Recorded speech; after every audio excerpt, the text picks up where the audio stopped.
High road roaring every night. Spotlight on Spurs, feel the fight. Spotlight on Spurs, hearts ablaze through the cheers and cloudy days. From the lane to glory's flight.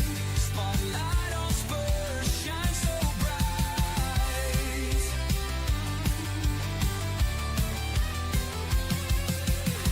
Echoes rise when we take the field. This is passion, nothing concealed. Through the tackles, joy ignites. Spotlight on Spurs, burning lights. Feel the tempo, sweet and wild. London's warriors never mild. Every challenge we endure. Spotlight on Spurs, loud and pure. What's up, guys? Luke here from Spotlight on Spurs. What a week in the world of Tottenham Hotspur. The injury crisis gets worse and worse, and it's even caught Chris. Chris is not with us because he's out injured for this week. Spurs, eh? What a club! What a club! Cole, what have we got this week? We've got transfer windows ending. We've got statements from directors of football, plenty of them because we've got a plethora of them all over the place. We've got Romero statements. We've got players being linked with already because we've just literally finished the transfer window. Let's start more rumours going on. And also, of course, we've got the celebration of the Semenyo bids because that shows real intent to be rejected by a player that goes to another club. Fantastic. But I tell you what, the transfer window we thought was going to deliver some superstar names. Spurs didn't, but we did. Look at this for a panel. Ricky Sachs, how are we doing, my man? You all right? Hey, mate, lovely to be back on with fantastic company. So what more can I ask for? Always top, mate, always top. Thanks for having me. Thanks for coming on. And obviously the man, Billy T, how are we doing, sir? You okay? Very good. So I think I've seen you two more this January than my family, but wouldn't have it any other way. Wouldn't have it any other way.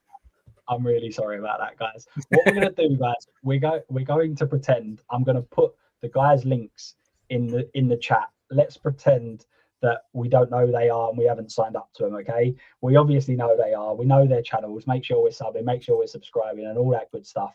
But we'll keep going. Guys, where do we start with Tottenham Hotspur? We obviously, guys, spent the transfer window just as it closed having a little chat over on Last Word on Spurs. We thought we was going to be discussing the ins and outs of every single transfer that we was going to finalise on transfer deadline day.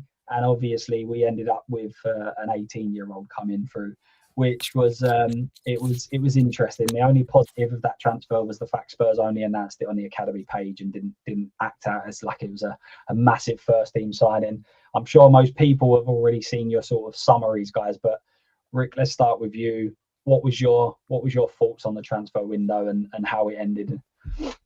Yeah, I think like a lot of Spurs fans out there, massively underwhelming. But if we're going to be honest about it, probably not surprised. I think we've become accustomed to our lack of real, genuine, top quality signings, whether it be in January and across the summer. I think, look, we have to be honest about it. January is never an easy window to bring in a plethora of genuine quality players. But I think what's promised to you is we're going to be ambitious. We want to take the club forward. And especially, I'm sure Bill will touch upon this as well, mid-window, when you have a statement on the eve of a protest to suggest that we are up in the wage structure, we are looking to improve the squad of experienced players, and from that moment to do absolutely nothing. And then you look at the sporting director heading out the door where he managed to, allegedly him or whoever, they did 5 deals Fiorentina in that window. And then with the benefit now of hindsight, or if you call it foresight, you have Paratici on the day coming out saying after joining Fiorentina in his first quotes, which I'm sure we'll come on to, we've got a serious set of owners here. I find the timing of that also quite interesting and the wording that he's picked. So, yeah, I mean, look, to summarise, massively underwhelming, but not surprised.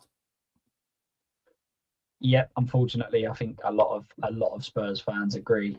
Billy, I see you're nodding your head at what were your thoughts on the window? Have you got any positives to draw from it? That's over, I guess, is the only positive, and we can move on to talking about the football pitch. But as Rick will know, and as you will know, I live for transfers. That's my thing, and it's been depressing because there's just been nothing, man. I'm not like Steve Hitchen. I like the January transfer window, but we've been feeding off scraps, all window. It's been depressing. I guess the good thing is we can now, concentrate on the football pitch. Oh no. Yeah, which you might see as a bad thing or a good thing. I know we're going to talk about those quotes in a minute, but it did make me laugh when he said, we looked around, there's no one available, and then Ademola Lookman goes and scores in his debut, an absolute screamer as well. It's just baffling, mate. As we'll get on to, but if your list, I know I've said this exactly the same to you, Luke. We've spoken about this before, but if your list is only Semenyo and no one else, then you're not doing your job properly as a recruitment, as a scout, as a director of football. It's massively underwhelming. And what was interesting, I'm jumping a little bit ahead to the Lange interview here, but when he said about he said that there's only been 33 Premier League transfers, and you can average that out and say, oh, that's one transfer a team or whatever, but a bit more than one transfer a team. But none of those other 19 teams in the league have got an injury crisis like ours. None of those 19 teams have without field players at the moment, so you can't compare it to the rest of the league. That's such a wet excuse, and they've not matched the crisis that we're going. I don't buy as well that if you buy a player because of an injury, then but they did exactly that with Gallagher. So they sort of went back on their own excuse there. So yeah, very frustrating. Possibly an opportunity missed, and we'll now see how much of an impact it has on the rest of the season. Yeah, and I'd also like to know how many of those other Premier League clubs were almost drip-fed information through the news outlets to say that they would all be going really, really huge in January because we didn't get players over the line in the summer window. And I think this is really key, and I've emphasised this a few times.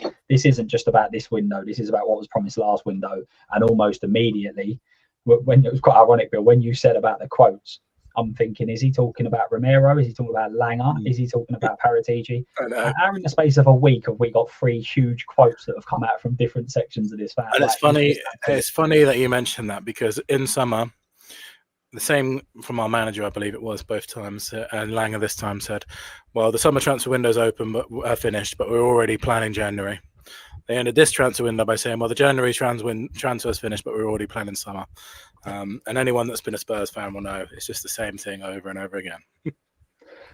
Yeah, 100%. Well, listen, let's start with them Paratici comments, because obviously he's left the building, although he fully believes in the project, as he told us, and that he thinks Spurs are a great proposition, whilst announcing he was leaving. But if anyone that hasn't seen it, Paratici on his decision to leave Spurs, in my case, Fiorentina have a serious set of owners, a very serious set of owners. I'd like to thank Tottenham, my former club. I mean, it's just unbelievable, right? A return to the Premier League, return to Italy, an opportunity to spend 5 wonderful years in the Premier League. It's an incredible experience that made me feel at home, stood by me in tough times, so I feel obligated to thank Tottenham. And listen, it's a very complicated. Yeah. I feel like I have no choice but to say it. It's almost like he's saying that when there's someone with something in the back of him saying, you're referencing us. But a lot of people were kind of making the assumption, and I'm definitely one of these people. Is this a man that's going into a club and it's just sunshine and roses, or is that a clear message to Tottenham Hotspur? Rick, what are your thoughts on that? Well, it's just the first words he opens up with. I mean, it's like he said it mid-sentence or at the end of it. The first words were, in my case, for him to have a serious set of owners, and a very serious set of owners who are of great value. Those are the first words that has come out from him.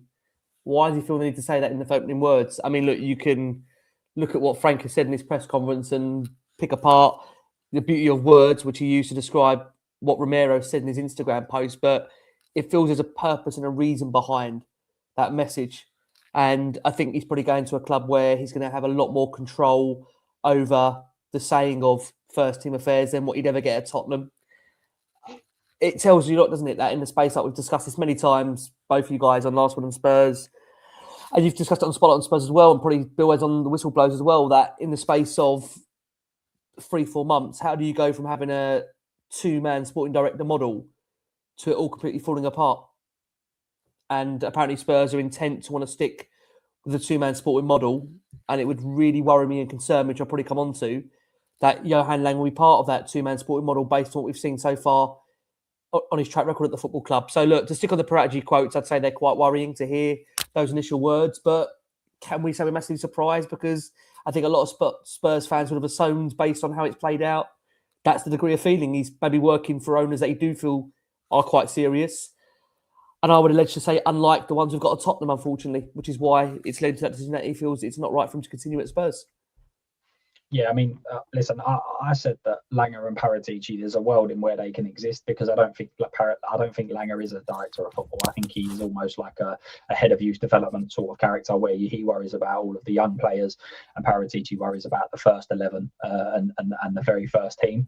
However, the way that it seems to have been pushed and put together was that they were both sorting out players for the first team, because Paratici, the Sousa deal doesn't strike me as a Paratici signing. That strikes me as a Lange. You've obviously got Lange and Frank having a background and everything else. So it feels to me that Paratici's almost been pushed out, almost the third wheel in that party, and kind of decided to go elsewhere.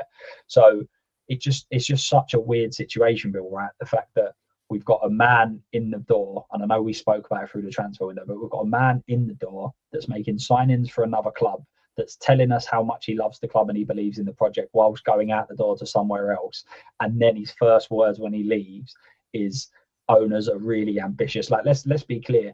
Paratici has not gone and signed for Juventus. He's not gone and signed for AC Milan. He's gone to Fiorentina, and he's talking about how everybody's got the same ambition, that they believe in his sort of football and everything else. How damning is this for a club like Tottenham Hotspur? Well, yeah, I think it's another thing to add to the pile of a pretty bad week in terms of optics for the club. I think I'm just got the quotes here, and he says people who share my ideas on the game was more enough for me to come back, is what he said. And Interesting words. you have to read between the lines there. And I know you'll get people that will say, well, we don't know if he was talking about Tottenham, he was just talking about Fiorentina. But you never know. I mean, I personally think you have to read into it, this guy is saying here. And obviously, there's just no way that, and as Ricky was just saying, there's no way that you would quit a job or essentially leave a job a couple of months down the line if things were going well. Something must have happened behind the scenes. I know that we've seen, people like friend of the, our mate Paul O'Keefe talk about things like, he's got personal problems, and he found out he had a different view to Lange, and he wanted a different manager to Frank, and there must be that kind of situation happening, because he was only appointed in September and he left before the January transfer window even opened. I mean, it's interesting, the weakness that they show on the board level was they kept him around to the end of January for no reason whatsoever, because I think Fiorentina made 4 signings in that time, and if you're telling me that he was involved in any of them, then you don't know that man. And at the same time, it appears that we did nothing, because obviously he's not concentrating on Tottenham. Lange is not a director of football, as you say. It's just such a mess. And it's just, at every single possible level, this club is a mess at the moment, on the pitch, behind the scenes, in the director of football. It's just crazy. The captain's coming out, and, we've got plenty to talk about tonight, and none of them are about things which are going well. Yeah, 100%. And obviously the conversations are around Romero statements as well coming out. Obviously, quite a damning assessment. His timing is absolutely impeccable, by the way. We was actually live just before the statement came out, obviously. Now there's been some time to dust has sort of settled a little bit, but also the rumour of the reporter that he's very close to, the one that he does regular interviews with, he's leaked that Romero's looking to leave the club and will. I think his statement was that he will leave in the summer. Yeah, he said he's going, didn't he? Yeah, he said he is going in summer. Yeah. Yeah. Rick, where do you stand on that? Is Romero just trying to engineer a move just to get out of the club? Do you think that he's trying to do what I think Harry Kane done on occasions, where he said, "Listen, if you don't try and be ambitious, I will be leaving." Or is he trying to just get fans on side? What do you think the stance is from Romero with his recent outbursts? Because it's one of a few that we've seen. I would say that he probably looks back now and thinks, how was I tricked into signing a new contract with his football club? I think that's probably the degree of frustration. And look, I think there's been a lot of chatter around Romero's comments, and whether he was right or wrong in terms of what he was saying. But the reality is, what he has said is how a lot of Tottenham fans feel. And I think it's very interesting just the support he seems to get from the dressing room. Now, if you're looking at this from an outsider and you're not a Tottenham fan, you'd probably say how beneficial is him coming out continuously speaking against the club. I'd probably say not really, but as a Tottenham fan, maybe selfishly, I'm quite enjoying this because he's telling us exactly what I think we all think of this ownership. And whether you think it's courage, whether you think it's bravery, whether you think just being brutally honest, the reality is that is how he's feeling. So he's feeling how a lot of fans are feeling that have seen ENIC in this light for before Romero's time, and I fear in the future after Romero leaves the football club. You know, you spoke about the journalist that leaked the story there, Gaston Adil. I think this is the same chap that I think was videoing him at Hotspur way only under 2 years ago.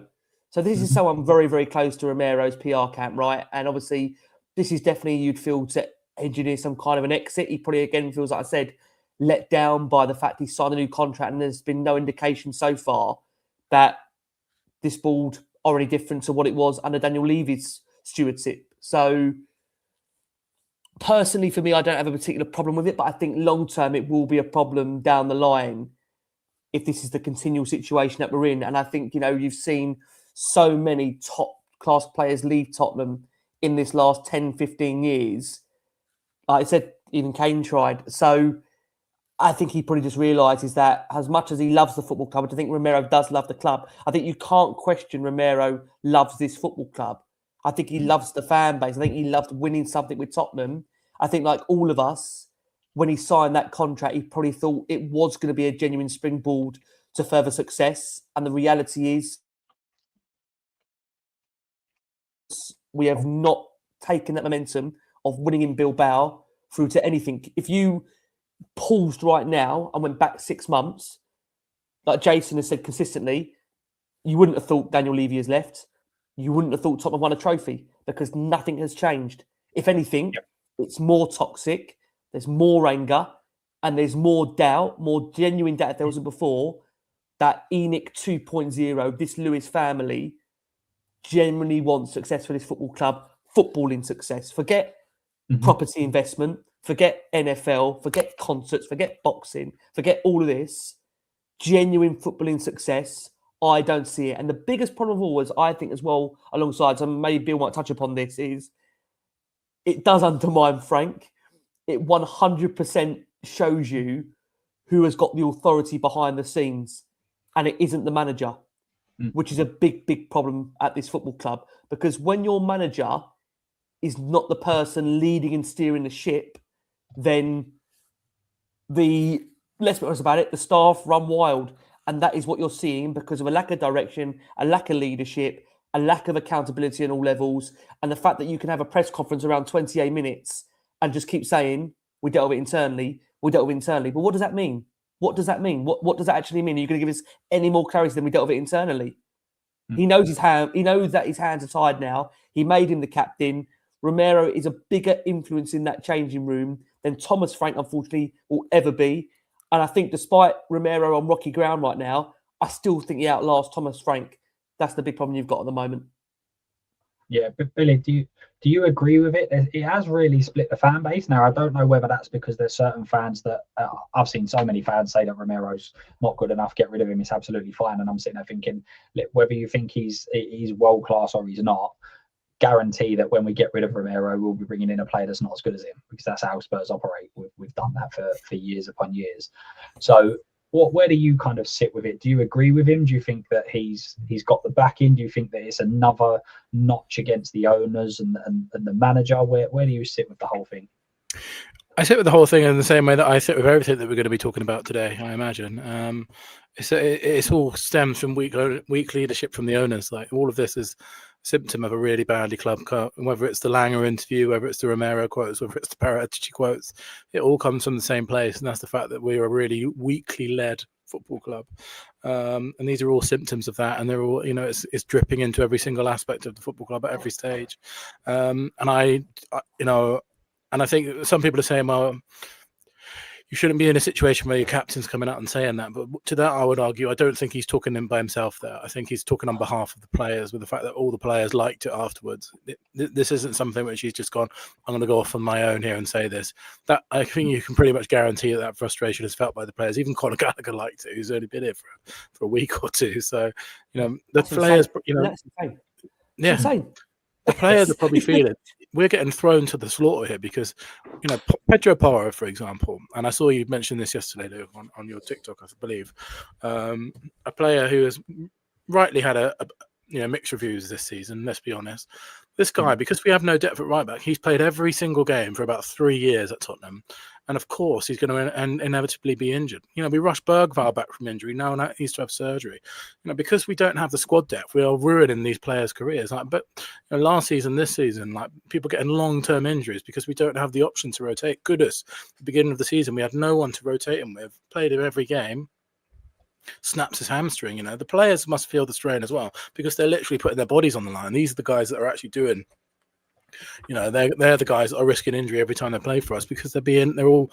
I think Paul was talking about the other day that most of our players are in the red zone at the moment. So it's just, I think I definitely stand with Romero. I think he's talking from a place that the fan base agree with, and I just think with Romero, he's just a winner, and he's not seeing that reflected in the club at the moment. A club who wants to win, fans want to win, our captain wants to win, but sadly, it doesn't seem like the owners do. And there was a really good question by what we were talking about off air, I think, by George Sessions to say today that Frank seems. There's so many quotes every week, aren't there, that we could talk about, but.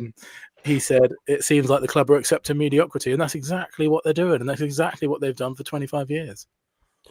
I'll just pick up, Luke, on that comment, if you don't mind, just from the chat there, I think, Binny Guy, with regards to the comment I made about Romero. Just to be very, very clear, I stand exactly what Christian Romero has said in regards to the post he put out. But what I'm saying is that in the long term, hopefully at some point this club is going to return to some kind of normality, and which feels like a long time ago. I can't remember a time I was talking about Spurs in normality, right? But, Adam Hotspur made this point on last one on Spurs that when you're talking about a business functioning correctly and operating right, you can't keep having somebody coming out and battering the people 100%. That are above you. But I just need to be very, very clear what I'm saying here. I fully agree in this context with regards to what Romero is saying, because I'm a fan and I 100% totally agree with what Romero is saying. I'm just saying that in the long term, we're at some point, hopefully not in the too distant future, when there's a change in ownership,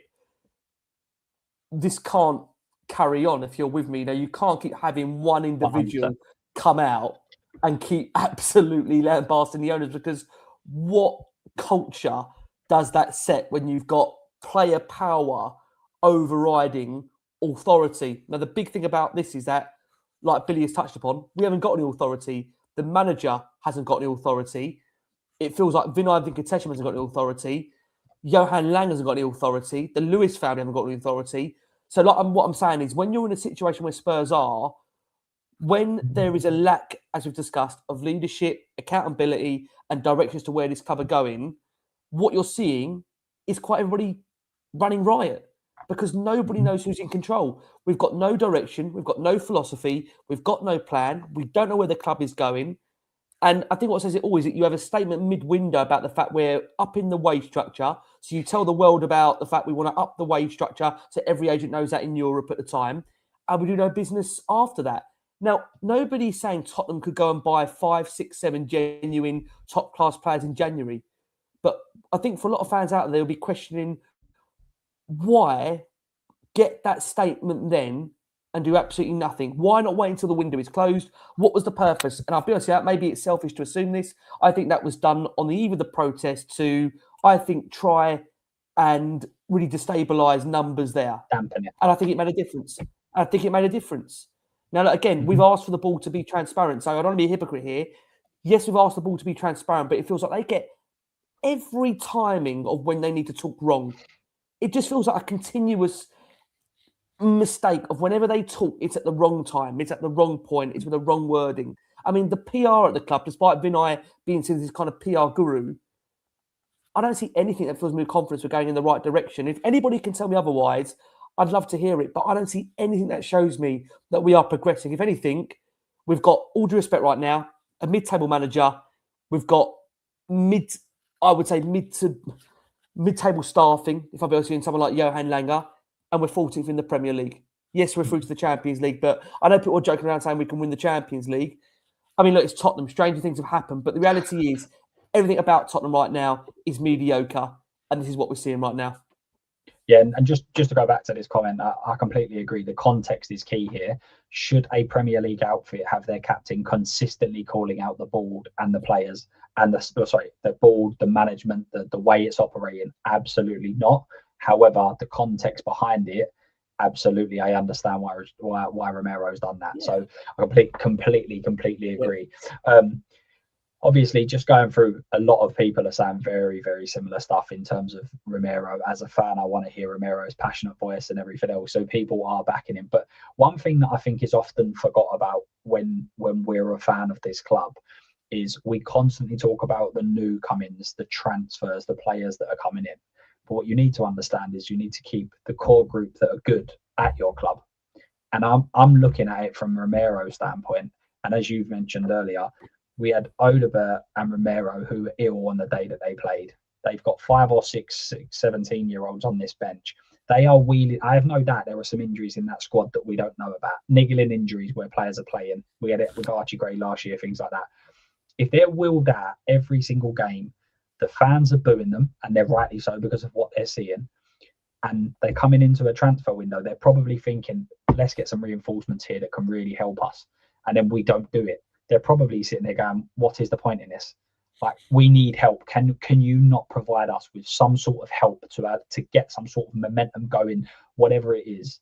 And it's not arriving. So I completely understand why why players would be getting annoyed and frustrated at what they're seeing. It's negligence on every level in my eyes.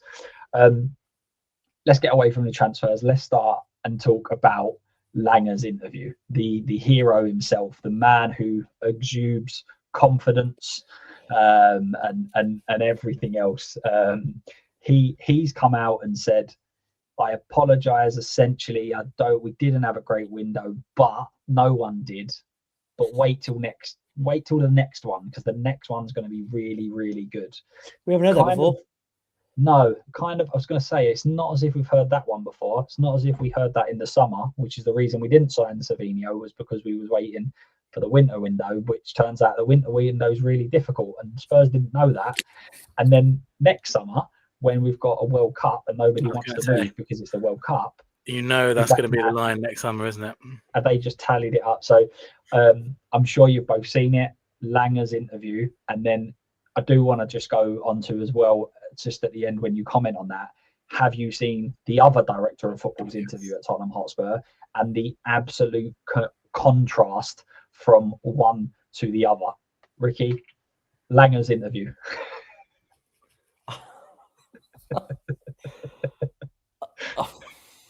I mean, I don't even want to, I can't even use the word aura, can I, in comparison, but there's nothing there that fills you with any confidence that we've got the right man there in charge. Like, there is zero confidence that tells you this guy's a leader, this guy is convincing, this guy looks an aggressive negotiator to get deals done. I don't want to go in on someone's character or personality or, just be personal, but there's nothing that fills you with any sense of confidence that is the right man that should be heading up Tottenham's recruitment. That is just the reality, right? So my biggest concern for me is that if we are going to stick to this two-man sporting director strategy, it's the concern that he would still be part of that, because I feel with Lange, his persuasive techniques seem to be around talking to families of players like Lucas Bergvall, for example, and convincing them that you are the right fit for this football club. But when it comes to any real genuine quality player, I know many are saying, well, why would quality players join Tottenham? But Billy has said this so often on so many different platforms, that if you pay someone enough money, they'll come. This is the reality. I mean, Conor Gallagher, has walked away from Atletico Madrid, where there was allegedly a bid on the table from Aston Villa, who are in a much better position right now than Tottenham. And people might argue Tottenham are a bigger club than Villa debate, but he still came to Tottenham.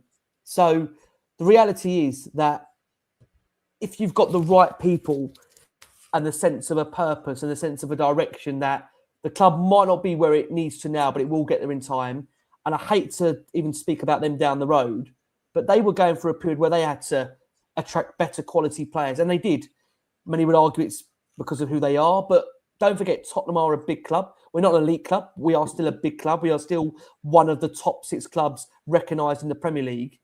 But unfortunately, the people that are around Tottenham, board level, footballing knowledge is a severe, severe concern to where I'm worried Spurs are at. So, in essence, the interview, we learned nothing. I mean, I don't think we learned anything. All we learned is that we tried. But so did other clubs try and fail. But this is a club, like Billy has touched upon. You know, at this moment in time, we've got 12 senior first-team players out. Players are dead on their legs having to play. And it's been very, very clear that they've needed help. They've had 4 months to plan this. They had a sporting director World Cup midway through the window. There's a lack of any real genuine direction as to where this club is going. And if anything, after hearing that Lange interview, I'm actually more concerned when I was before he spoke. Mm-hmm. Yeah. And he literally said that everything that Spurs fans were saying, he was going to say, like, it wasn't like this was a shock. We all knew exactly what was coming, and it came, and we were like, seriously. I felt like he sat there with a notepad and wrote down everything that you see on YouTube, and then went, that makes a good speech, let's put that together. And we was taking the mick. We weren't being serious. We didn't want this as a statement. But I think you shared it on X, if I remember rightly, the other director of football for the women's team, and his conversation and his statements and his interview, which I genuinely, I do believe that there are obviously huge differences. I was sitting there going, I would take him. I would take him at this moment in time, because he's doing exactly what I'm saying I think the club need to do. Understand, look at, have an identity, decide what you want to do, bring in players that fit that identity. Whereas at the moment, it seems like a bit of a scattergun. What were your thoughts on the differences of those 2 interviews? Yeah, that's exactly it. If you watch the women's interview, it starts off by saying, we're looking for 2 things. We're looking for good characters, and we're looking for players who fit our style of play and identity. It doesn't say we're buying a manager because we're buying a player because Thomas Frank is our manager, or we're buying a player for Thomas. It's buying a player for the style and identity that we want to play. It's nothing to do with the manager.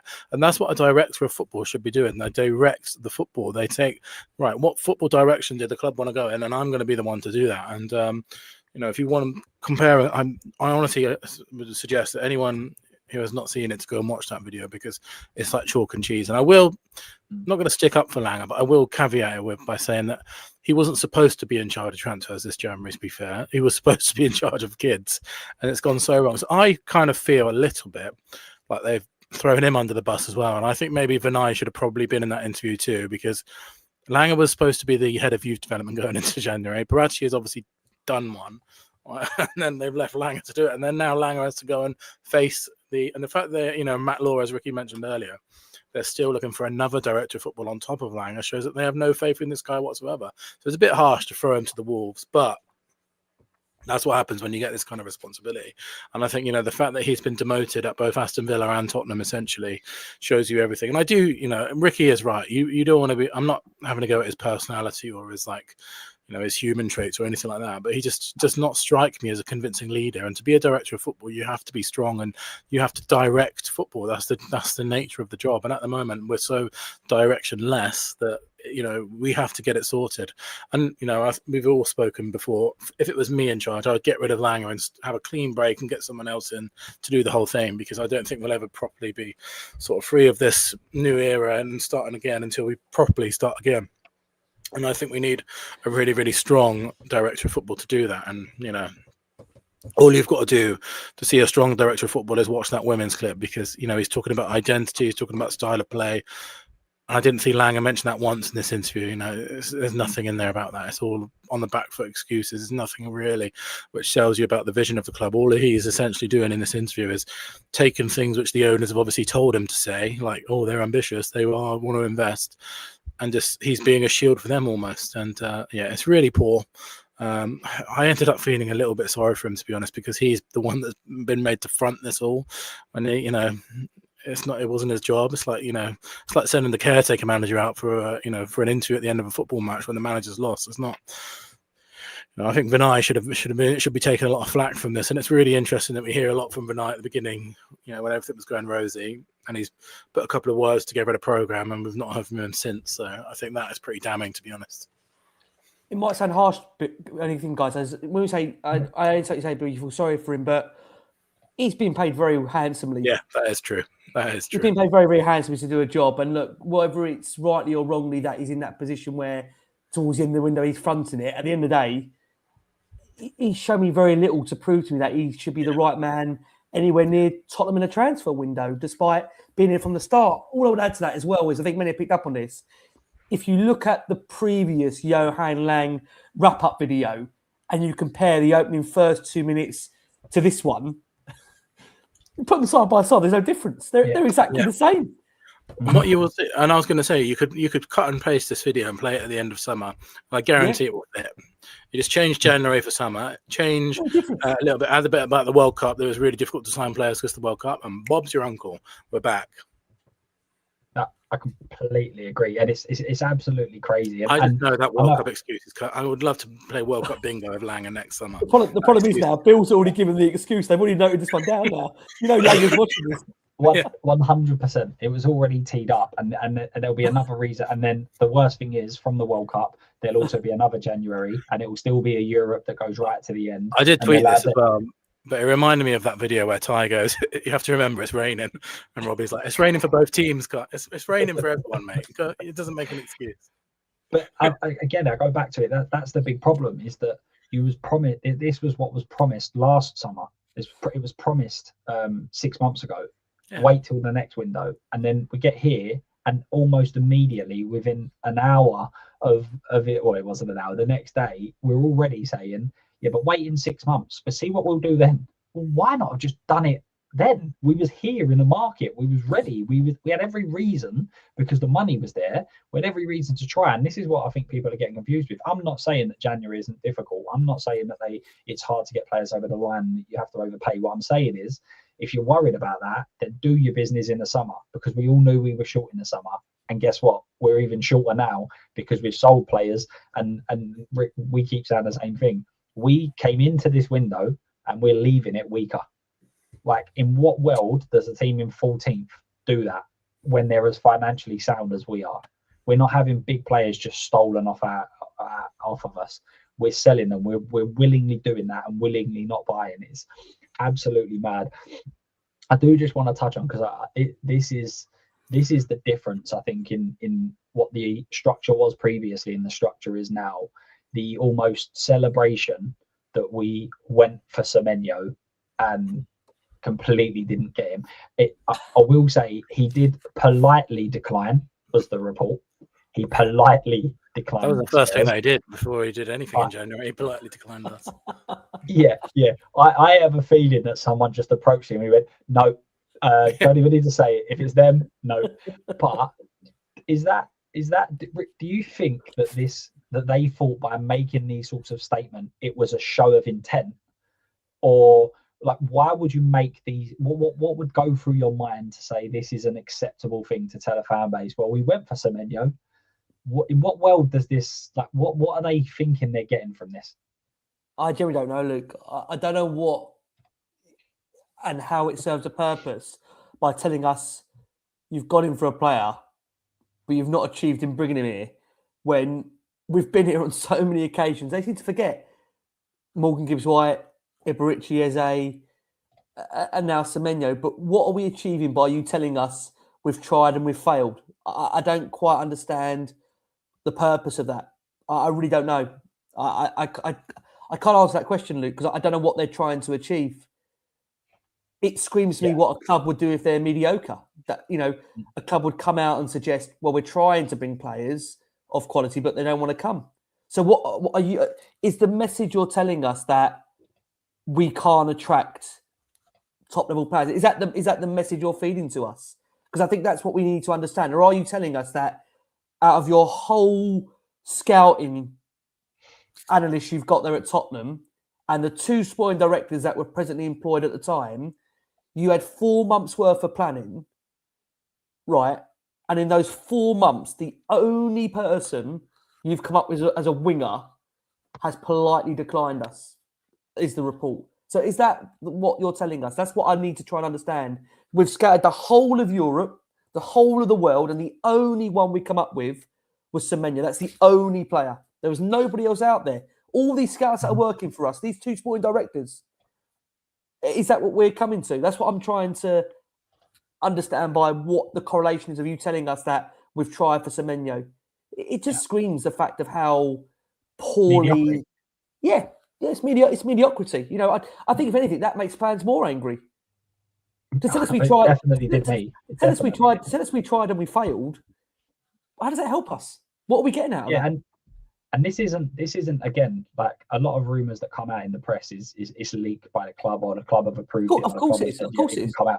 This has been stated by the manager in a press conference, and then Lange basically referenced it in his speech by saying, "I know Thomas has spoke about players," and I'm like, "But read the room. Like it didn't go this down tells well." you, Luke, very quickly about Frank as well, if I can just say, this tells you anything you don't want to feel about Frank. He's a company man. He's a yes man. He's everything, unfortunately, as a fan, you don't want in a manager. Yes, you want the manager to be in alignment with the football club, but you also want them to push, to challenge, to feel like you've got a manager there that wants better. The problem for me with Thomas Frank is that he's willing to accept this. And he's at a position at the moment of weakness because of the league form and the general form around Tottenham. And yes, I do take into account we are 4 games unbeaten, but we've not seen 2 consistent halves of football in a very, very long time, which is a separate conversation, I know. But the problem is for Frank, he's at a point of weakness where what can he really say? You'd also argue against the ball because of the position that he's in, where he stands generally with fans at the moment. So like Billy said, there's a lot of different subplots to this and a lot of different things that come into this melting pot. But the reality is, I do not want my football club coming out saying we tried for players. Doesn't serve any kind of purpose to fans that are playing the second highest ticket prices in Europe. The fact we've got 12 injuries that are absolutely destabilising the team. The fact that we are barely able to field an 11. It just is not good enough. It's negligent on any kind of level. This is not Tottenham. People might say this is Tottenham. This is not the Tottenham that when Pochettino left the football club was in that place. It wasn't. And it's got to change. This has to change. It simply has to. Bill, what are your thoughts on the fact that we were so consistent and pressured and went and showed ambition to go after Semenyo, and then when he politely said no, we decided Lookman was not the man? And I know he was a big player that you kept mentioning consistently throughout. I heard he had a pretty decent debut. Yeah, he did. He did. And watch the goal that he scored as well. It's exactly what we need. Player running in from the left, cutting inside and scoring. As he scored plenty of goals in AFCON as well, and he's just banging them in left, right and centre. So it's really frustrating. And look, I'm just going to read you some quotes from this time last year, okay? Because I understand what Ricky was saying about, you want Thomas Frank to be more challenging, and then people saying, well, he's not going to come out and slag off the board, is he? But you don't need to do that to challenge the board. This is what Aaron said this time last year. He said Tottenham will be playing with fire if they fail to make any more January transfer signings.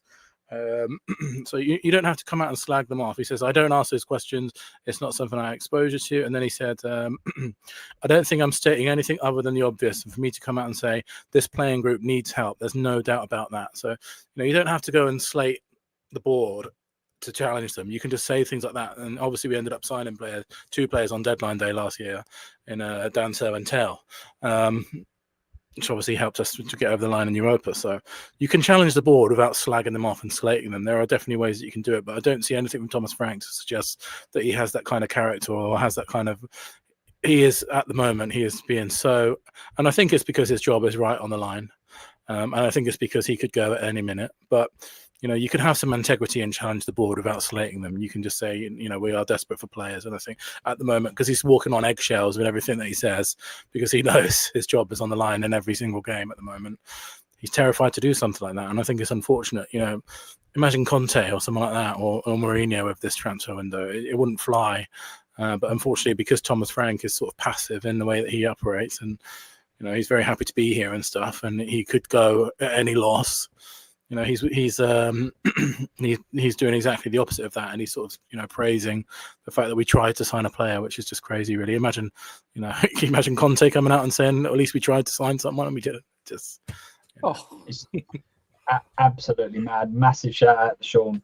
Really, really appreciate it. And it's ironic that he's talking about Bilbao here, and that was part of what I wanted to ask. Is that you referenced it earlier about if we went back 6 months and where we was at.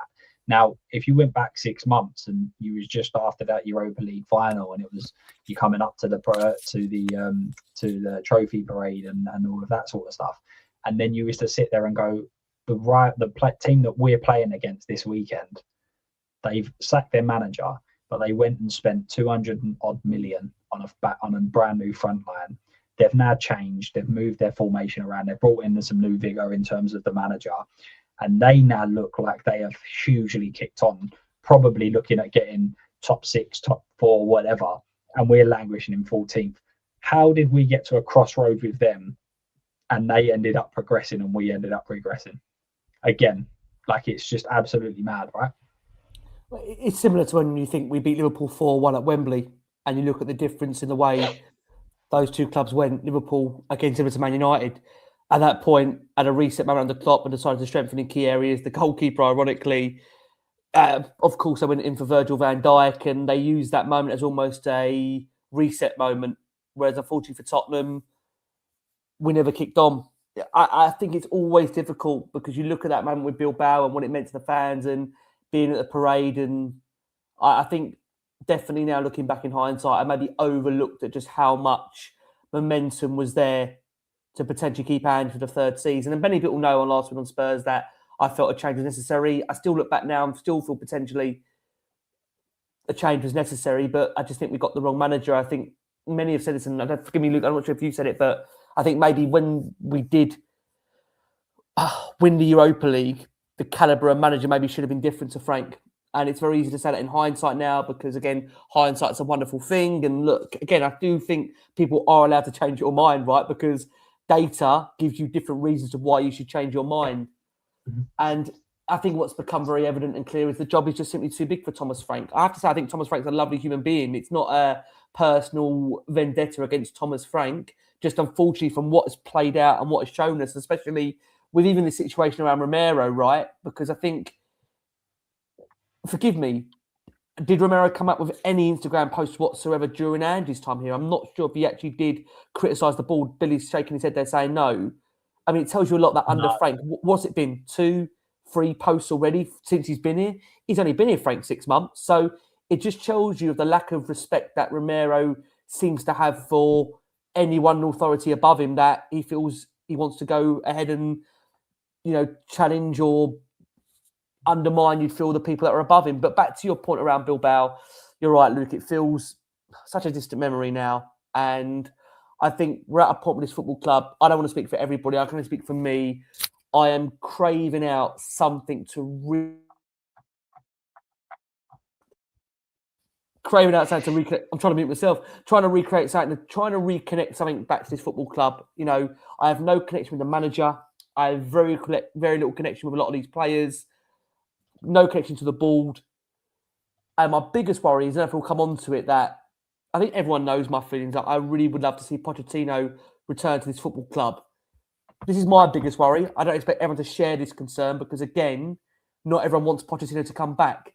But I foresee, and I hope I'm wrong, a situation where for those that want Pochettino to come back, my biggest worry would be if you cast your mind back to when Steven Gerrard sat down with Rangers for the second time, he speaks to the board there and he realises, do you know what?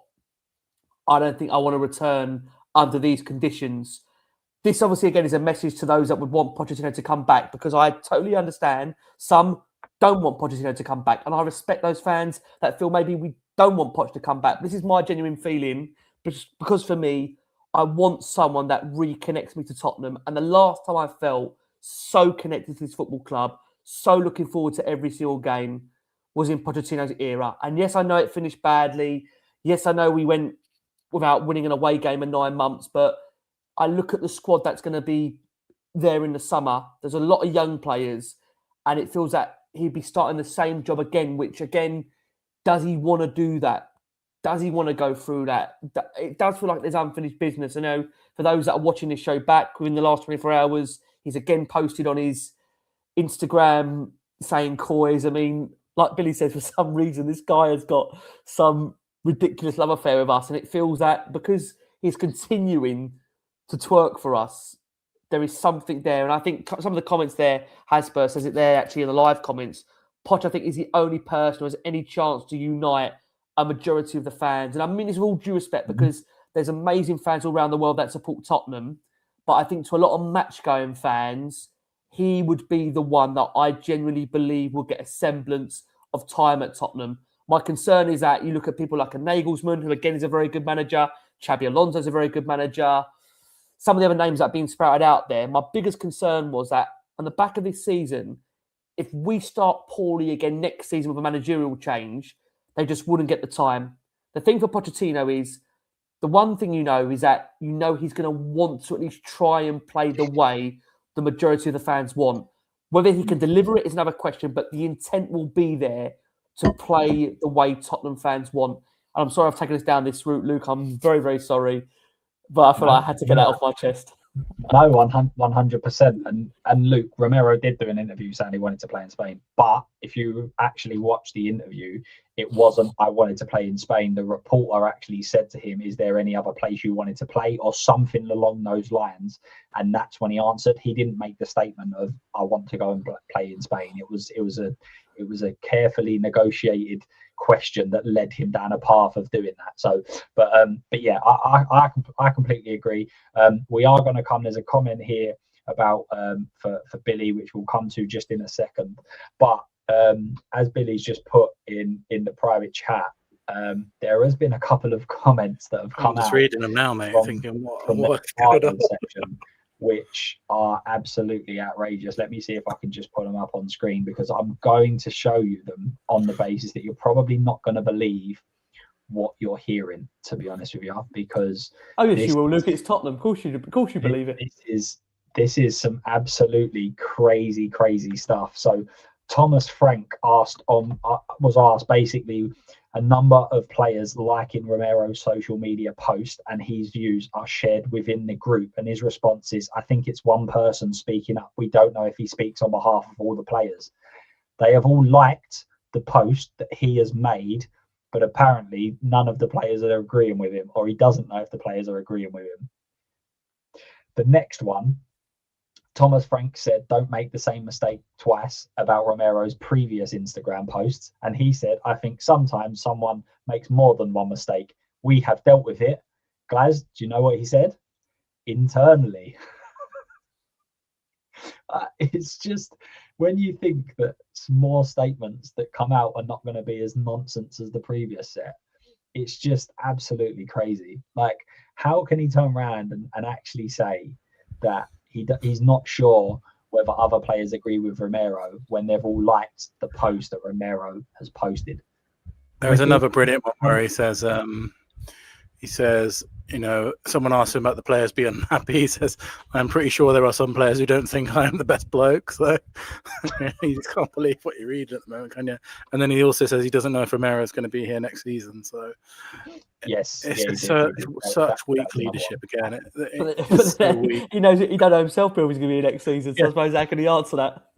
He said I just think it's what I've been saying for a while now, is that the job is just simply too big for him. He's not cut out for this job, and I feel bad for him because I'm a very sympathetic person. Obviously, I've said I felt bad for Lange and Frank in the same podcast now, but he's not cut out for it. I'm afraid he's not cut out for it.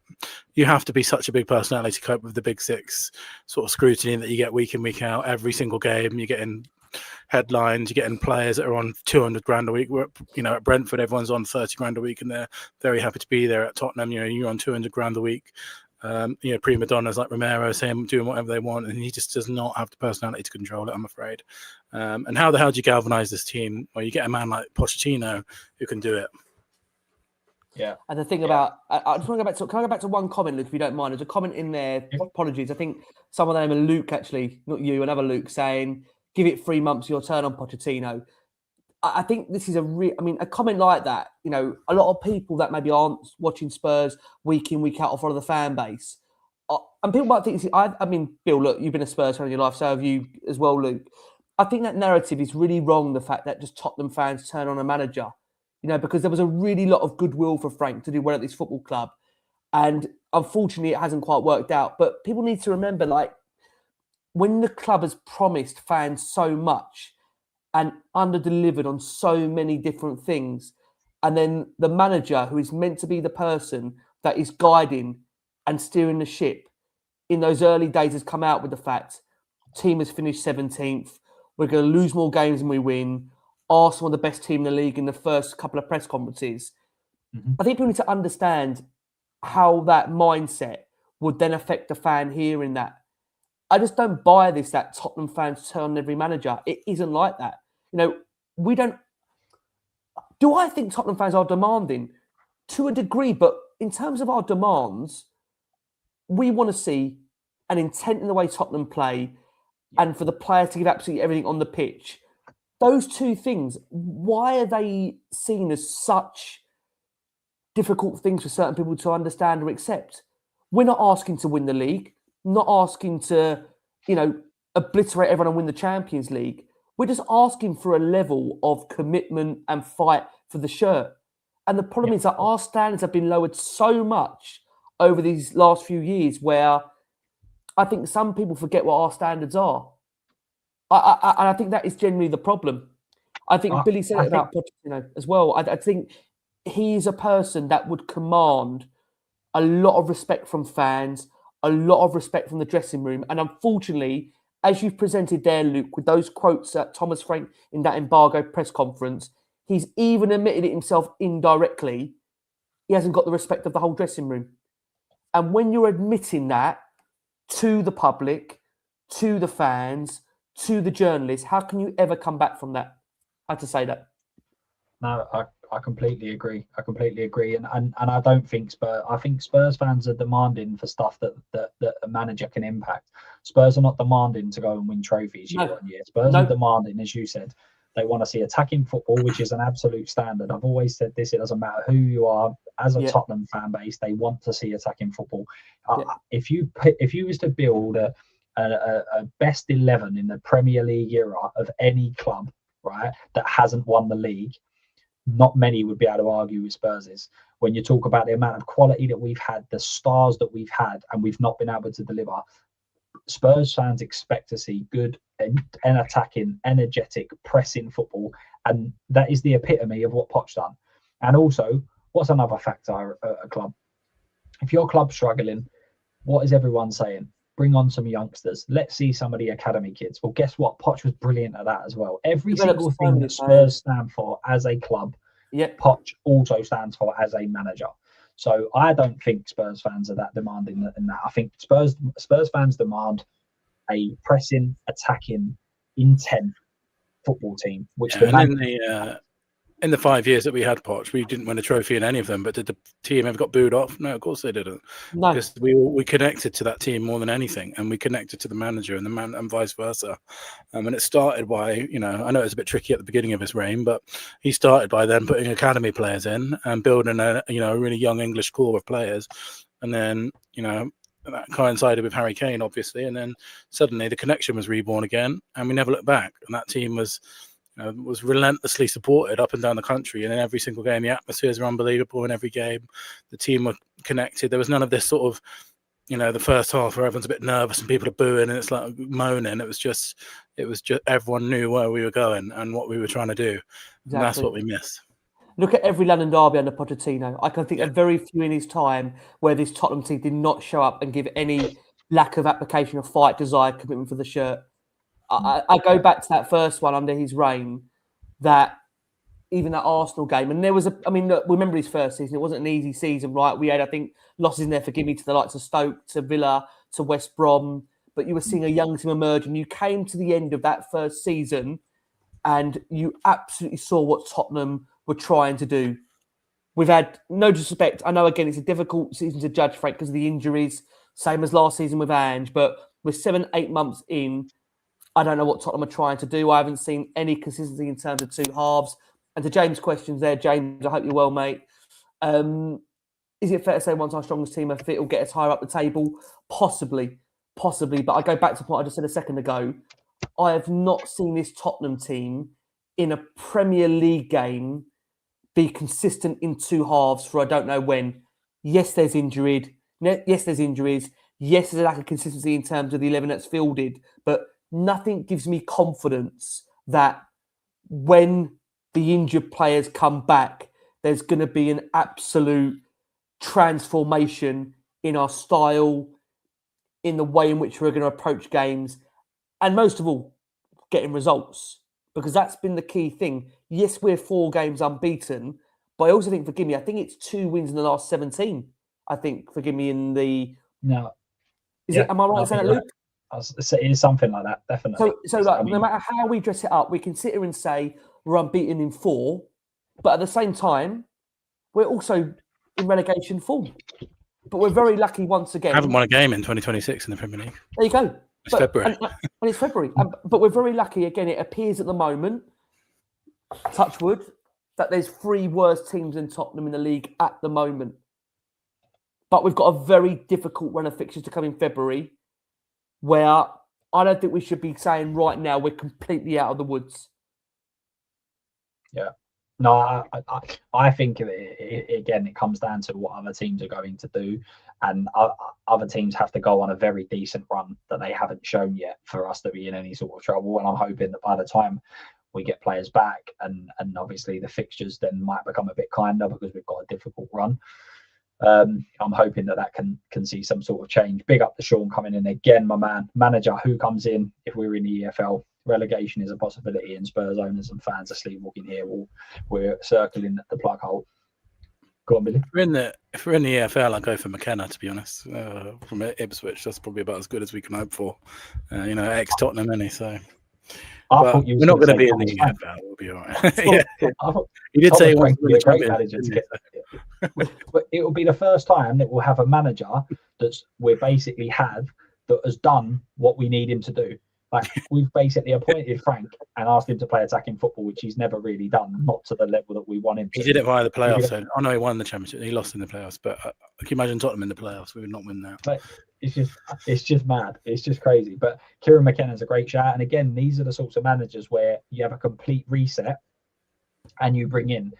If you won the Europa League, you had to then step up your search to who the manager is, who the players are. And for me, and I think exactly what you're saying is every time this guy opens his mouth now, he's just proven that the job's too big for him. He's not capable of this. He doesn't have the facilities for this, I'm afraid. Yeah, I agree.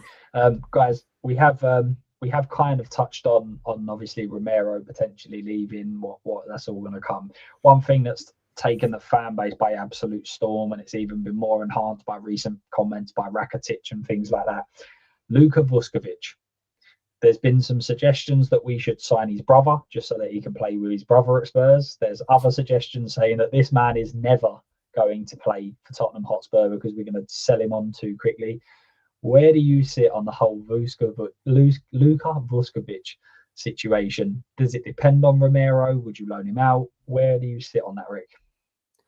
Well, I don't think we're going to see a team that's going to have Van der Ven, Romero and Vuskovic in it. Like my good friend over at Johnny White Rose that posted that on X a few days ago with that picture. Take one of the 3 at this point. Yeah, I agree, Bill. I'm even unsure next season you see Van der Ven and Romero here. So on that basis, I think Vuskovic is wise beyond his years because it appears that he wants to remain at Hamburg for next season. He said he doesn't feel like he's ready. My concern is that we could be in a situation where we could not lose just one, but both of the centre-backs come the summer, depending on how much Mickey might push for a move away. Because it doesn't look like the Spurs can be without any European football next season.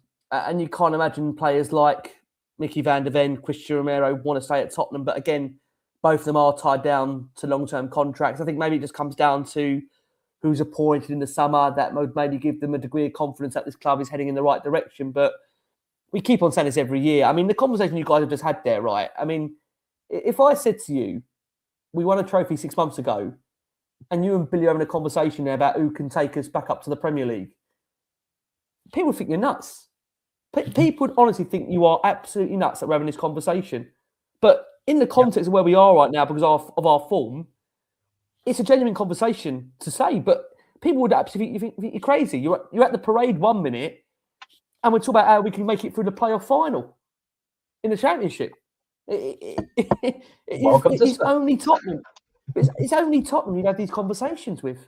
It's only Tottenham. So on your point, look, I think Vuskovic has got a long-term contract with Tottenham. Wouldn't be concerned about losing him, but would be concerned about the fact you might not see him have the opportunity to partner with Van der Ven or Romero. Who could it be? Might be Danso next season. That would be the concern in terms of, they are on long-term deals, but when players push hard for moves, there was intent behind that Mickey Van der Ven overlap interview. Let's be honest about it. Yeah. As soon as you start doing interviews with Gary Neville, Yeah, unfortunately. Yeah. Billy, is this kid going to be the star of Tottenham Hotspur, or are we ever going to see him ever play for Tottenham Hotspur? Well, he's going to be a star. Let's put it that way. This is a serious talent, and I'll do a shameless plug, not for anything that I've done, but for a guest that we had on, Seb SB, athletic writer. We did a show on the Whistleblowers with him talking about Vuskovic, and it was a really good listen from him, not from us, but from him. Because the story surrounding his brother is really, really interesting. So in Hamburg, his brother is like a godlike figure because he's like of everything that happened in the situation. For those that don't know, he got a 4-year drugs ban for which is possibly a bit harsh, and he's become like a figurehead of the fan base, and like there are stickers and flags of him in the stadium and stuff like that. He's a massive figure. Vuskovic has got a tattoo of him and his brother as well playing together.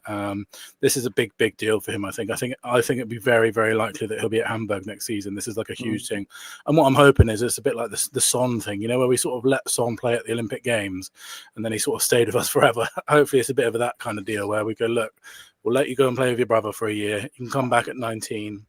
And I don't think about his brother being really good or anything like that. I think it's his brother is he's a huge deal at Hamburg. He's like a cult hero, like a cult figure there. He's on, like I say, he's on flags and stuff. So maybe we could just use that to our advantage and say, look, we let you play with your brother as long as you stay with us for 5 more years, and then he might do it. So it's a massive deal for him, I think, to be there next season. I think if we pulled him back next season, he'd be a bit disappointed because it's such a huge thing.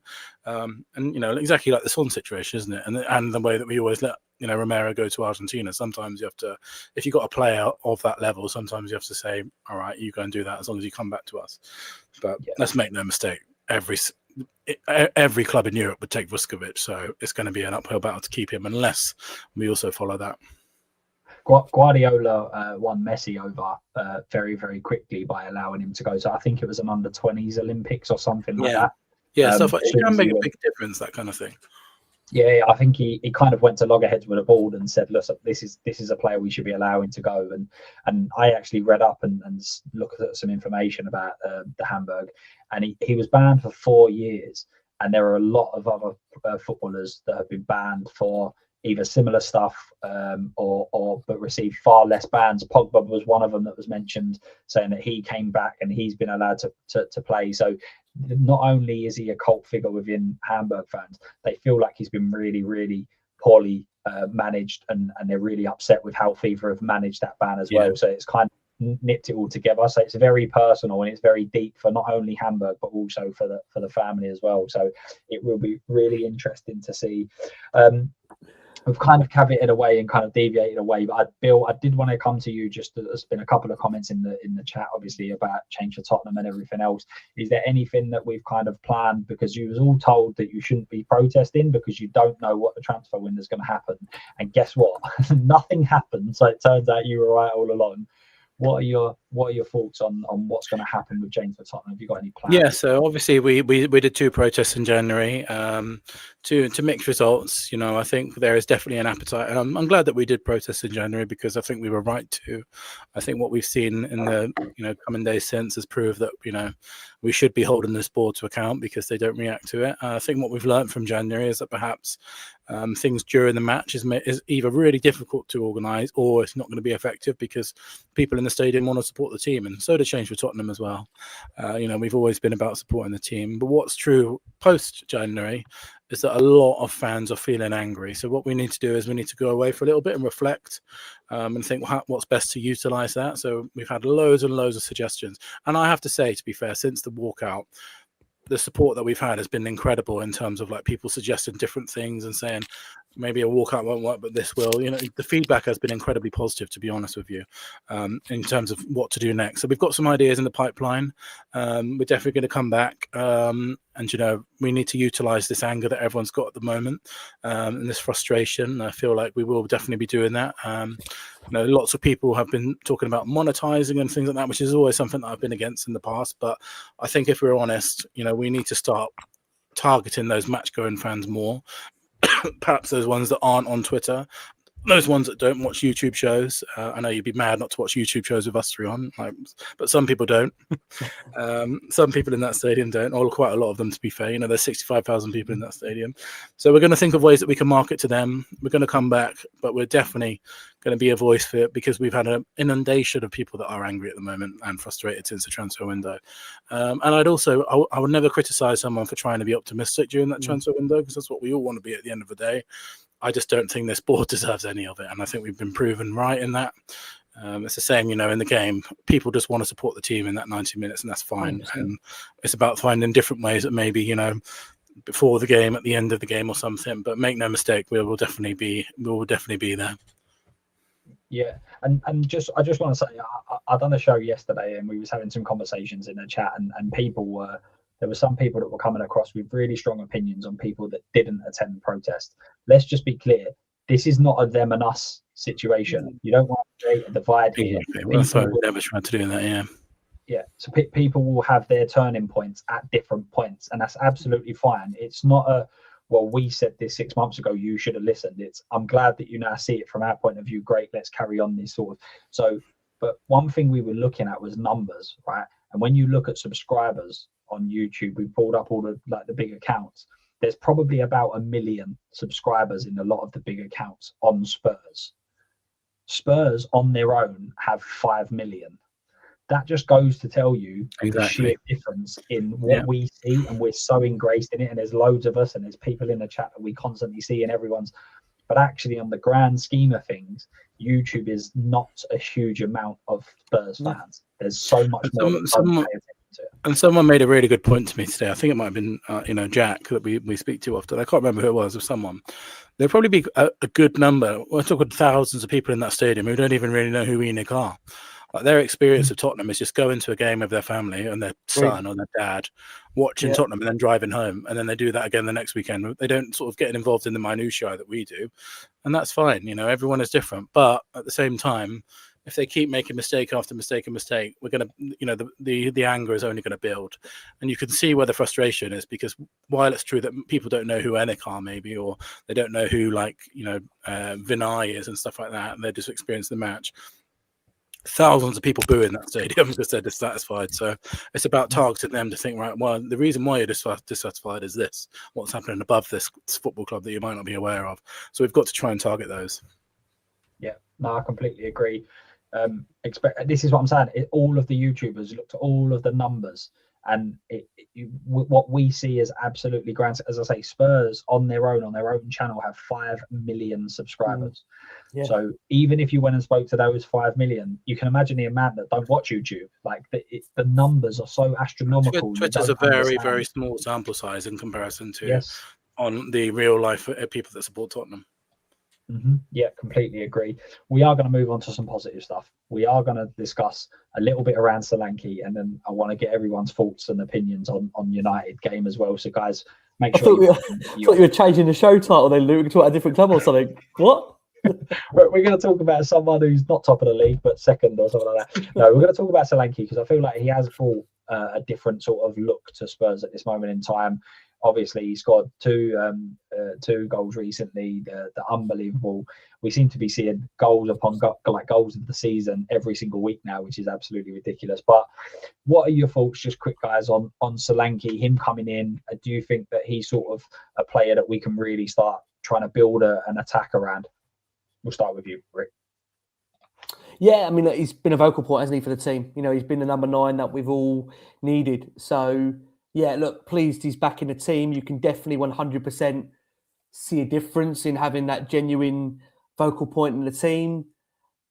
But again, you know, at the same time, can't all just be on one player, can it? You know, someone saying it in the chat, it does feel like a new signing, which is a quite damn indictment of where we are, right? This is the situation that we're in. But I think Solanke's shown he's a good player. He scores big goals for the football club in big games. You know, he scored quite a number of important goals in the run-up to the Europa League final as well for Tottenham. So I think the thing with Solanke is that we need to somehow keep him fit. You know, this is the key about availability, right? Because we talk about how good players are. Well, one of the key things about being a good player is that your availability is absolutely key and essential to a team. And unfortunately for Dom, since he's come to the football club, he's had a series of breakdowns, which, isn't it bizarre? At Bournemouth, I think he barely broke down once. I think he missed one training session when he was there, but unfortunately he caught the Tottenham bug, where as soon as he comes through the door, unfortunately he got injured. But look, when Dom is fit, he's a very much important player to Tottenham's side.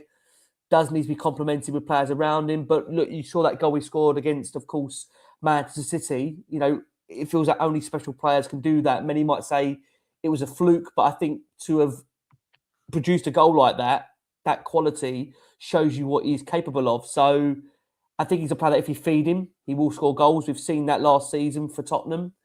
But the key is keeping him fit. I mean, that'll be the key between now and the end of the season. We can keep Dom fit. Dom will help us and score goals. There's no doubt about that. So let's hope, fingers crossed, that we can keep him fit, because on his day, he's a fabulous player, like he showed against Manchester City, and he's got the ability to score goals out of simply nothing, which is what his second one was.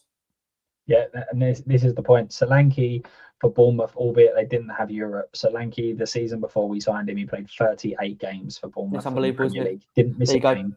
And in the second game, he missed one for Spurs. So absolutely crazy. Bill, do you think Solanke can be the sort of figurehead that Spurs need? Maybe not for the coming years, but specifically for the rest of the season? Yeah, definitely. Yeah, I think he's a great player. It's just about his fitness, as we said.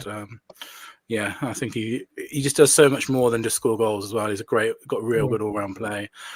It seems to me, since he's been back, he's picked up a little bit of pace, because a couple of his goals as well, I don't know, it might have been his rehab or whatever, but that goal against Frankfurt, I think in particular, was really good. It seems, it was almost Harry Kane-esque finish, wasn't it, into the corner? And brilliant. And, I mean, what he did against Man City is just fantastic. But I just think he's a real presence as well, making those runs in behind and stuff. So, yeah, really, really good striker. It's just as long as he can play.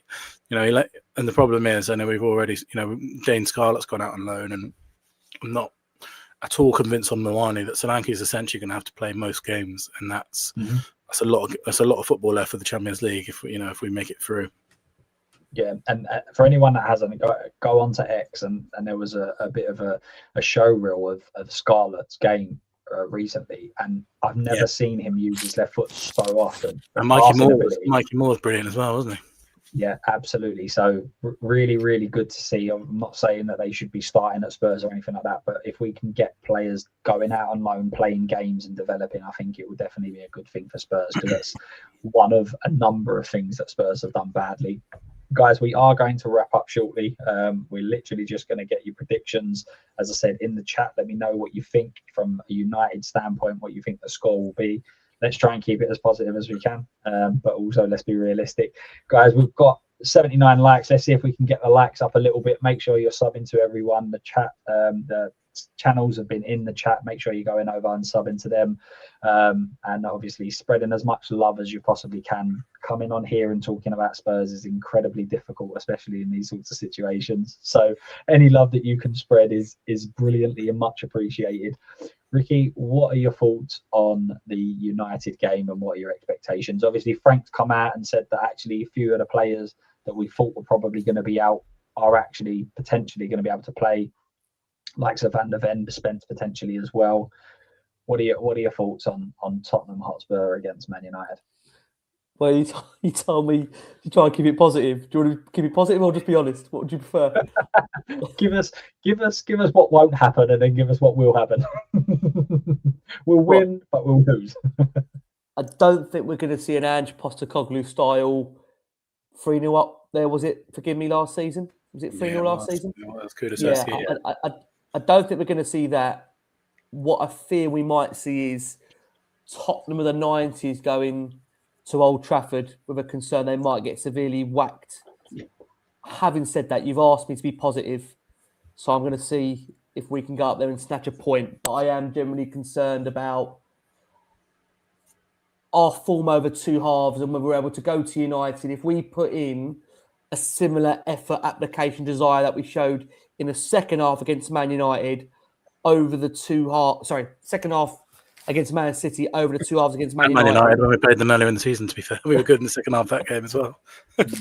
Yeah, I mean, listen, hopefully a 2-2, but my genuine concern is I worry that it's Tottenham heading up there in the 90s where you said about how many it might be against a United side that it feels have just started to hit form under Michael Carrick, an interim manager. Whoever thought that an interim could change the mood of a club and seem to take them in the right direction? It seems bizarre, doesn't it, really? You ever thought that? Yeah, absolutely crazy. Bill, what are your thoughts? Can Spurs go and nick a result? I never predicted a loss on these shows, so I'm going to be positive. And while we're being positive, can I just say as well, Xavi Simons, I think he's arrived in the Premier League, and I think he is our ticket out of here. We might make it out the hood with him, and he might be the difference on Saturday. He's the kind of player that, as we saw against Man City, if he's purring, then we could really do something. I'm not confident enough to think we'll win. I think if you deep down ask me, I think we might lose. But I've actually did say this on Harry Scarf earlier, and everyone's put it in the chat, but I'm going to say it as well. Is I think 2-2, same as Ricky. I just got a feeling a 2-2. It's very Tottenham Man United score, isn't it? A 2-2. I think there'll be goals for sure. We've got a really good record against Man United. We haven't lost them in ages, like 3 or 4 years. It's 8 games unbeaten, films it out. Yeah. About 6-7 games unbeaten. You ever thought And about Man United? Yeah, if you're a betting man, you know that the fella is not getting his hair cut is 3 games into it as well, isn't he? So we could help him out. And but I think what will help us is it being an early kickoff. Going to a big away ground like that and an early kickoff is going to benefit our favour. It's not going to be a rocking atmosphere. We'll have nothing to fear out there because our players like playing against Man United. But just the way that they've been playing since Carrick came back, Bruno, Cunha, Sesko, and Mbeumo in particular, they could do a lot of damage. So we're going to have to be on it. But as the Fulham game showed, they can be got out as well. They nearly drew that game 2-2. So I'm going to go 2-2 as well. Yeah, I've got a video that will be released at 10 a.m. tomorrow, where we have a Man United fan come on, and that's exactly the scoreline that I've given him. I expect it to be 2-2 tomorrow. Optimistic 2-2, I must say, but 2-2 nonetheless. Hopefully, Solanke can carry on the goal scoring form, and we can. I think this is one of those games where if we don't play well in both halves, we're done for, and we've not played well in 2 halves yet. So yeah. No, I completely agree. We have to at least a solid display needs to be had. But when I was trying to lean on the positives, is it a perfect sort of situation for Frank? He's going to go to an away ground against a team that are full of confidence. They're going to press. They're going to come forward. Is that now going into Frank's tactics in terms of being able to sit back and pick them off? Hopefully, he should know how to deal with Mbeumo, right, as well. So. Although he did score against us in the last week. He loves scoring against us, doesn't he? Yeah. Right, Sean, big up to you, my man. Thank you very much for popping those in. Make sure that you are subscribing to the guys if you haven't already. I'm sure you have, but can I just say, Luke, I know there's a good couple of hundred in here. Can we just make sure we are hitting the like button for Luke before you leave the building, subscribing to the show? It's got to say, look, for me personally, I've known Bill for a good couple of years now. Luke has been an amazing addition to Last One on Spurs. It's been an absolute joy having a really fresh, vibrant voice on the show in this last 6 months or so. I think, Luke, take this in a good way. You've been the lift that we've all needed. I think around Tottenham right now, it's been a difficult act to have to try and talk about them on a weekly basis. So to have some fresh voice in the building, someone like you, man, that tells it straight as it is. Likewise with Billy, that I absolutely adore having on the show on a regular basis. It's been a joy working with you both in the last year or so regularly. I just seriously hope for us all there's better times on the horizon because, like you said, Luke, halfway in the show, it is very difficult when we're so obsessed with this football club and to have to keep talking so negatively when I know generally we're all quite positive, like-minded people. It is really tough. So please make sure you share, Luke, a lot of love on Spotlight on Spurs. Please make sure you're subscribing. Please make sure you're liking. Do the same for Bill over at the Whistle Blows. They're doing some great stuff over there.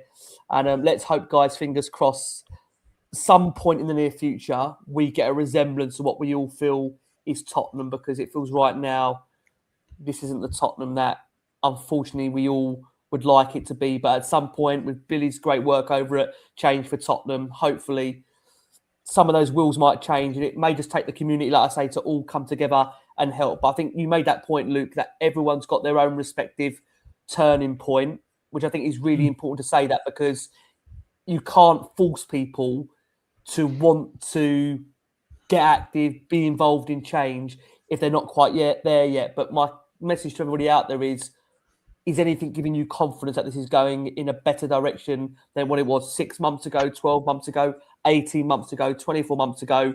Respect, like you say, everyone's got their turning point, but let's hope for a bigger, brighter, better future with Spurs. And let's hope we've got some more positive things to think about, guys, in the near future. Hopefully, fingers crossed. And thanks for having me, mate. What a way to sign off. I've got a little bit of praise for me, a little bit of praise for Billy. Ricky is the absolute goat of YouTube. Thanks for having us on, and how you managed to get through 12 hours on transfer deadline day without a sniff. God. Luke, can I just ask, is that an official Spotlight on Spurs cup that you've got there? That is an official Spotlight. You got the merch. Look at that. Where can we buy one of them? An official Spotlight on Spurs hat.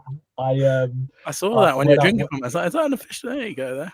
When I hit 300 subs, I was messing around with a wife, and I said, right, I'm going to buy a load of stuff and post it up, and asked if I could start selling merch. And she was absolutely ripping me for ages, but we were having a great laugh anyway. Yeah, get them in the shop. I'll buy one of them, mate. Right, guys. Thank you so much for coming on. I really appreciate it. Mate. Massive Pleasure. to Billy T as well. Massive thank you, guys. Make sure you're over, you're subbing, you're liking, subscribing, and sharing as much love as possible to all Spurs channels. Thank you very much. Last thing, as always, come on, you Spurs. See you later, guys.